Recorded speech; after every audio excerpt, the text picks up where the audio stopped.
Pemirsa merasa diperlakukan tidak adil dalam perkara dugaan tindak pidana penganiayaan hingga dirinya ditahan. Seorang wanita beranak 3 di Medan melayangkan surat permohonan perlindungan dan perhatian khusus kepada Kapolrestabes Medan agar berlaku adil dan tidak tebang pilih dalam menangani perkaranya. Karena menurutnya banyaknya kejanggalan dilakukan penyidik atas penahanan dirinya yang terkesan dipaksakan seperti munculnya 2 SPDP dan lainnya. Erwin Henderson bersama anaknya yang masih balita dengan didampingi kuasa hukumnya Senin siang mendatangi kantor Polrestabes Medan untuk menyampaikan surat permohonan perlindungan dan perhatian khusus dari Kapolrestabes Medan agar berlaku adil dan tidak tebang pilih dalam menangani perkara dugaan penganiayaan yang membuat istrinya Yanti kini ditahan. Pasalnya perkara ini dinilai cacat hukum dan terkesan dipaksakan oleh pihak penyidik Reskrim Polrestabes Medan. Pasalnya tanpa dilakukan pemeriksaan saksi ahli, Yanti langsung ditangkap dan ditetapkan sebagai tersangka atas laporan Lili Kamso yang tak lain adalah mertua adiknya.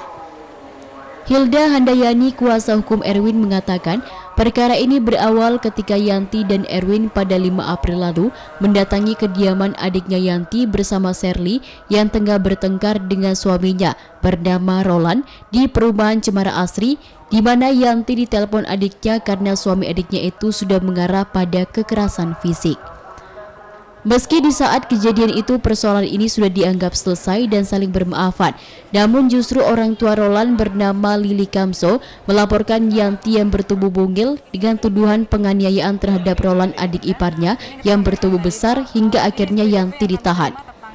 Padahal saat itu Yanti hanya berusaha melerai dan bahkan dirinya mendapatkan perlakuan kasar dari Roland. Menurut Hilda, banyak kejanggalan dilakukan penyidik, diantaranya muncul 2 SPDP dengan nomor dan tanggal yang sama. Bahkan Kasat Reskrim Polrestabes Medan dalam satu hari di tanggal 6 April 2024 mengeluarkan 3 surat sekaligus, yakni surat perintah penyidikan, penangkapan, dan surat penetapan tersangka kepada Yanti.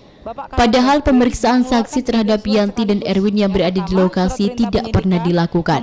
Pada waktu peristiwa terjadi, di dalam rumah itu hanya ada 4 orang, yaitu Ibu Sherly, pelapor, Ibu Lili Kamso, kemudian suami Ibu Sherly, dan terlapor sendiri, Ibu Yanti. Selebihnya itu adalah 3 orang anak Ibu Sherly, yang ketiganya masih di bawah umur, yaitu umur 2 tahun, 4 tahun, dan 9 tahun. Gitu. Tentunya anak-anak ini nggak bisa diambil keterangannya. Gitu. Sementara dalam LP, dalam laporan polisi yang dilaporkan oleh Ibu Lili Kamso nomor 1021 ini tertanggal 5 April, Ibu Sherly sendiri tidak pernah diperiksa. Akan tetapi penyidik Aibtu Manat Sianipar langsung bisa memohonkan, menyampaikan berkas kepada Kasat Reskrim untuk menetapkan sebagai tersangka. Seperti dipermainkan Pak. Saat ini kami menerima 2 SPDP. SPDP yang lama tidak ditarik, terbit SPDP yang baru. Gitu.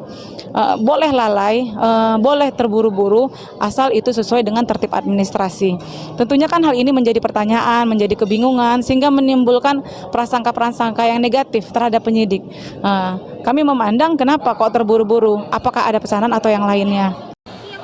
Sementara Sherly, adik tersangka Yanti, mengaku pihaknya sudah mengajukan penangguhan penahanan terhadap kakaknya Yanti. Tetapi penangguhan ditolak tegas oleh penyidik karena salah satu syarat yang ditetapkan, Sherly harus kembali ke agama sebelumnya. Dan Sherly tidak mau sebab salah satu pemicu pertengkaran Sherly dan Roland adalah karena Sherly berpindah keyakinan dari agama yang dianut keluarga ke agama Nasrani. Dari Medan, Said Ilham, iNews melaporkan.